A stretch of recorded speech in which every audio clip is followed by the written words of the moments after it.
ما بيتكلمش عن الكرامه كتير غير الذليل، وما بيديش نصايح للناس بالكرامه كتير غير الذليل وعديم الكرامه. طيب، ظهور عاشق الترند وعاشق الشهره واشهر سباب ولعان في تاريخ بلدنا، اشهر واحد كان بيشتم ويسب الدين استغفر الله العظيم ويجيب سيره الامهات كان لفظ امك امك ده على لسان 24 ساعه، يعني هو مش لاقي حد يقول له كاني وماني. طيب، مرتضى منصور ظهر تاني امبارح بيتكلم جمهور الاهلي عن الكرامه، وبيخاطب جمهور الاهلي الحقيقي، وبيقول لك ازاي تقبلوا بوجود امام عاشور داخل النادي وهيقاضي النادي، وازاي جمهور الاهلي المحترم يقبل بوجود احمد شوبير داخل قناه النادي اللي بيتسلل اليكوا عن طريق القناه. خايف على كرامتنا هو الراجل، هو جمهور الزمالك او الفئه اللي شبهه من جمهور الزمالك، وخايفين على عزه نفسه وكرامه النادي الاهلي. طيب، في زملكاويه كتير بقى الفئه اللي شبهه بتاعت راجل ياشيبي دي مشاورين الكلام، وهاتك بقى يا كلام كتير، ومرتضى منصور هيقاضيهم وهيعرفهم وبيطلع يرد عليهم. ما انا قلت لك قبل كده ان اغلبيه الناس دي 90 95% من الجمهور دوت بيدور ازاي الاهلي يكون في مشاكل وان ازاي الاهلي يفشل، ما بيدورش ان هو ازاي هو ينجح خالص. ليه يا معلم؟ لان المنطق بيقول بدل ما تطلع انت يا مرتضى منصور تكلمنا انا عن كرامه النادي اللي انت لا تفقه عنها شيء. انت كنت بتطلع لجمهور الزمالك تقول لامك واللي جابتك وامك بتحبني وانت بتحبنيش وامك صاحبتي، يلا جاي تكلمنا عن الكرامه. طيب، بدل ما تقول لنا البقين دول وتدينا نصايح، اطلع قول لنا مشاكل نادي الزمالك النفق المظلم الاسود اللي هو فيه. طبعا ده مش دفاعا عن مجلس الزمالك الحالي، انا بالنسبه لي هم كده كده الاثنين شبه بعض. ما انت سامع احمد سليمان والفاظه شتيمه وقله ادب في رموز نادي الزمالك، والفاظ من منقي يا خيار يعني، وتسريبات وسبوبه ومصالح، هم الاثنين شبه بعض. لكن الفرق ان مرتضى كان بيشتم ناس كتير بالامهات وبتاع، والناس دي او مجلس حسين لبيب ما بيشتمش، لكن بيشتغل نفس الاسلوب نفس الستايل. كلهم مرتضى منصور زي ما قلت لك قبل كده.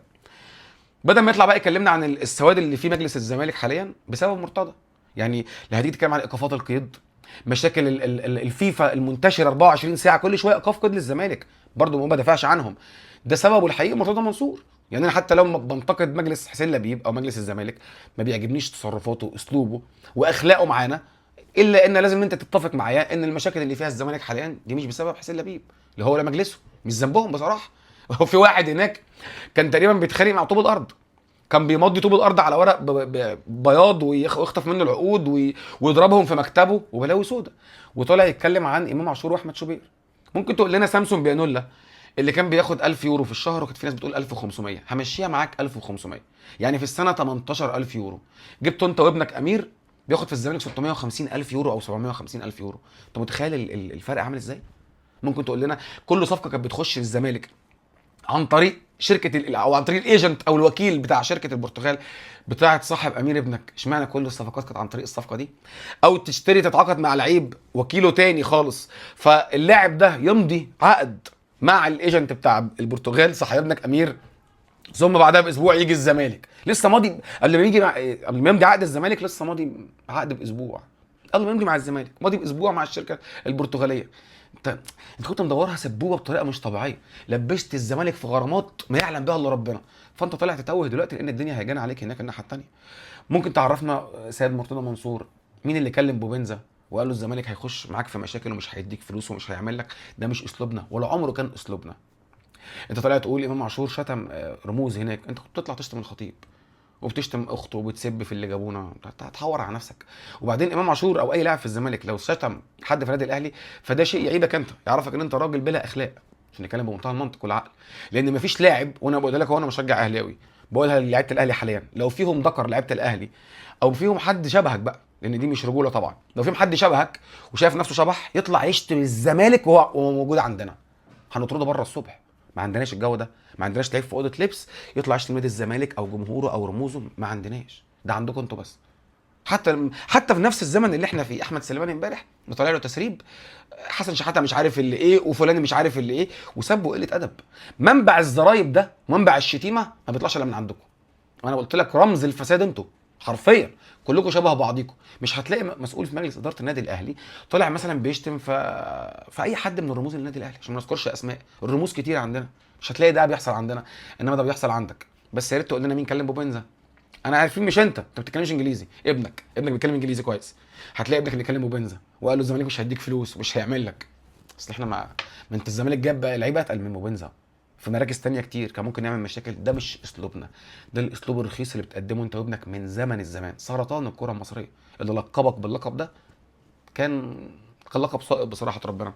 فعزيزي الاهلاوي عشان نختم ما نطولش، هتشوف الفتره الجايه دي هجوم كبير على شوبير وعلى امام عاشور. امام عاشور عندنا في النادي حتى لو امكانياته كويسه هو بيستفاد، مش احنا اللي بنستفاد. امام عاشور جاي وانا لاعب اخر 5 سنين 5 نهائي دوري ابطال افريقيا واخد 4.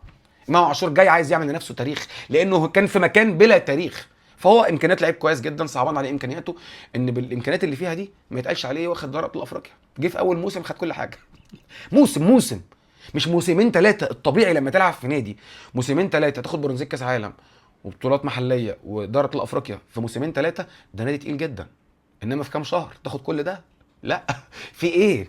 في ايه عند البابا؟ عند بابا الشغلانه، بس ده موجود عندنا احنا.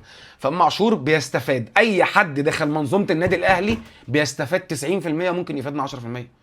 اي حد بيتقال اسمه انه هيجي النادي الاهلي هو المستفيد، مش احنا المستفيدين. نحن من نصنع النجوم يا ابني، نحن من نصنع الابطال. زي ما قلت لك فرق كبير بين شخصيه البطل وشخصيه الكومبارس. انا عندي شخصيه البطل، هتخش عندي جوه هتعمل لنفسك قيمه وسي في وتاريخ، مش محتاج لك. لكن اكيد اي لاعب امكانياته كويسه نحبها تكون موجوده عندنا في النادي، بس حتى لو انت بنص امكانيات هنعرف نعمل لك قيمه.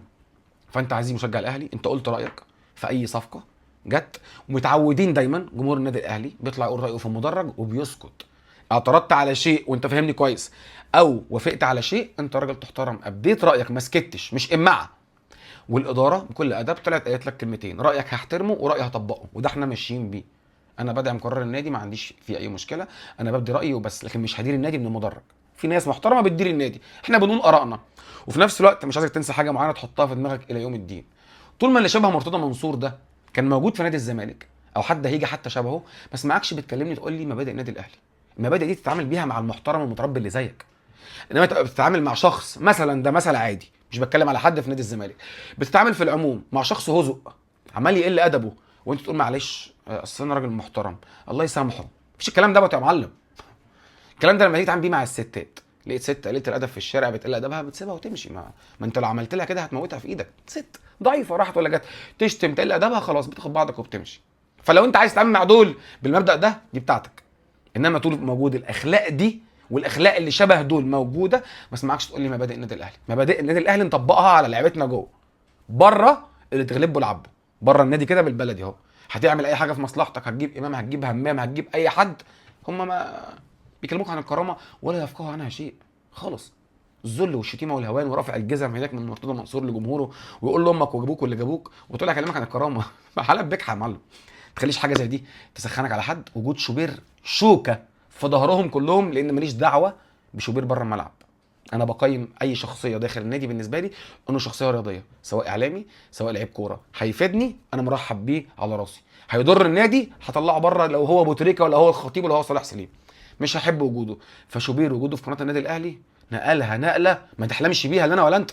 شوبير شئنا ام ابينا بره القناه مالناش دعوه بيه بيعمل ايه، تصرفاته الشخصيه، هو راجل كبير مش صغير في سن تقريبا والدي ووالدك، هو حر يعمل ما بداله في اموره الشخصيه. انما كاعلامي هو رقم واحد في مصر. تتفق تختلف، دي حقيقه، هو رقم واحد في مصر. فده مضايقهم لان شوبير موجوده في القناه عندنا بيزعل بيني وبينك، والقناه وقفت وقفه حلوه على رجليها. فهنيئا لنا زي ما قلت لك احمد شوبير، وهنيئا لهم احمد شوبير. لحد كده مش عايز اطول عليكم، اشوفك ان شاء الله في فيديو جديد. سلام.